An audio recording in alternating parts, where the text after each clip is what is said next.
প্রিয় শিক্ষার্থীবৃন্দ, আজকের আরেকটি ক্লাসে আপনাদেরকে স্বাগতম। আজকের আমি যে লেকচারটি নিয়ে আসলাম সেটি মূলত যারা ডাক্তার হতে চায় বা মেডিকেলে পড়তে চায় তাদের জন্য।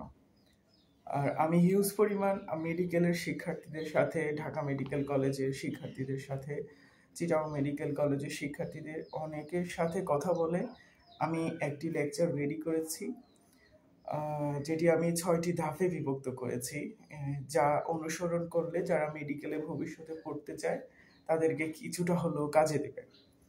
এর ভেতর আমি প্রথমে যে ধাপটি রেখেছি সেটি হলো যে তুমি যখন থেকে নাম্বার 1, তুমি যখন থেকে মেডিকেলে পড়ার স্বপ্ন দেখছো বা ডাক্তার হওয়ার স্বপ্ন দেখছো, ঠিক সেদিন থেকেই তোমার কিছুটা দায়িত্ব আসবে। সেদিন থেকে তোমার পড়াশোনায় কিছুটা স্মার্টনেস আসা লাগবে, আর সেদিন থেকেই তোমাকে পড়াশোনা নিয়ে সিরিয়াস হওয়া লাগবে। নাম্বার 1, যেদিন থেকে তুমি মেডিকেলে পড়ার স্বপ্ন দেখা শুরু করেছো সেদিন থেকেই তোমার পড়াশোনা নিয়ে আরও স্মার্ট, আরও সিরিয়াস হওয়া লাগবে। এবং 2 নম্বরে আমি যেটি বলবো সেটি হচ্ছে বিষয়ভিত্তিক ফোকাস। তোমাকে প্রত্যেকটা বিষয়ের জন্য আলাদা আলাদা ফোকাস করতে হবে। যেমন বায়োলজির কথা যদি আমি বলি, তাহলে বায়োলজিতে যে সকল ব্যাখ্যা, চিত্র, সংজ্ঞাগুলো আছে সেগুলো তোমাকে বুঝে বুঝে পড়তে হবে এবং লাইন বাই লাইন তোমাকে শিখতে হবে।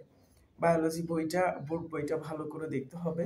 আমরা অনেক সময় বায়োলজির বিষয়ে গাইড মুখস্থ করি, সেক্ষেত্রে সবচেয়ে ইম্পর্টেন্ট হবে যে বোর্ড বই পড়া এবং সংজ্ঞা, চিত্র, ব্যাখ্যাগুলো ভালো করে বুঝে নেওয়া। এরপরে কেমিস্ট্রির কথা যদি বলি, কেমিস্ট্রি সূত্র, বিক্রিয়া, গাণিতিক সমস্যাগুলো বোঝা প্রয়োজন, এগুলা বুঝে নিতে হবে। এরপরে আমি পরবর্তীতে বলবো পদার্থ, ফিজিক্সের কথা। এই ফিজিক্স বিষয়টা আমাদের জন্য অনেক সময় একটা ভয়ের কাজ করে। এটা আসলে ভয়ের সাবজেক্ট নয়। এখানের মূল সূত্রগুলো তোমাদেরকে যারা মেডিকেলের স্বপ্ন দেখে তাদেরকে শিখে নিতে হবে মূল সূত্রগুলো। 3 নাম্বার হচ্ছে বেশি বেশি বুঝে বুঝে বোর্ড বই পড়া।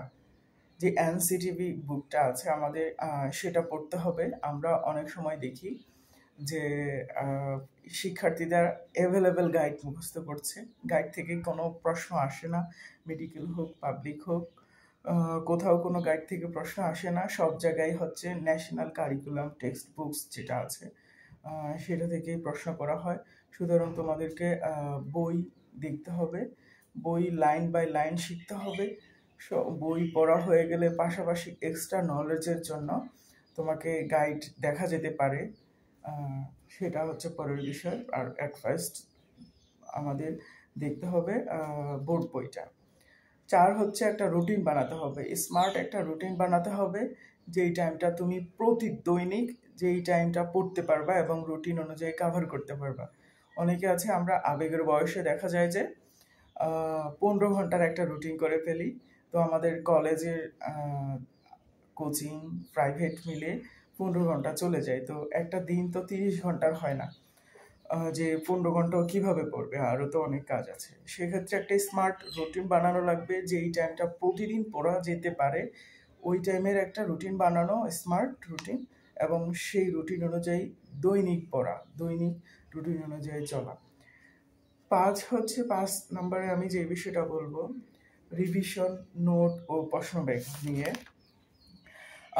তুমি তোমার নিজের হাতে স্মার্ট নোট বানাবা এবং প্রতি সপ্তাহে সেগুলো রিভিশন দিবা এবং পুরানো যে বোর্ড প্রশ্নগুলো আছে সেই বোর্ড প্রশ্নগুলো দেখা এবং প্রশ্ন কিভাবে আসে সেটা বোঝার চেষ্টা করা এবং নিজে নিজে প্রশ্ন তৈরি করা এবং সেগুলো সলভ করার চেষ্টা করা।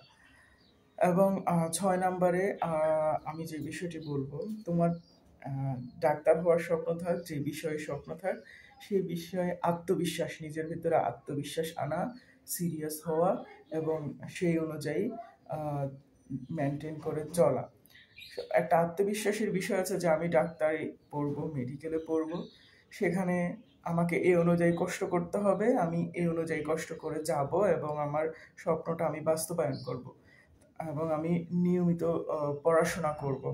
তাহলে সেটা হলো মেডিকেলের যে জার্নি সেটা মানে যে মেডিকেলে তুমি যে পড়ার স্বপ্ন দেখছো সেটা বাস্তবায়ন করা যেতে পারে।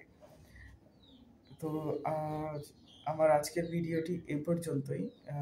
ভালো লাগলে অবশ্যই লাইক করবা, আমার চ্যানেলটি সাবস্ক্রাইব করবা, আর এবং অন্য কোনো মতামত থাকলে বা যে কোনো বিষয়ে জানার থাকলে আমার অবশ্যই কমেন্টস বক্সে মেসেজ করবা, আমি সেটা রিপ্লাই দেওয়ার চেষ্টা করব।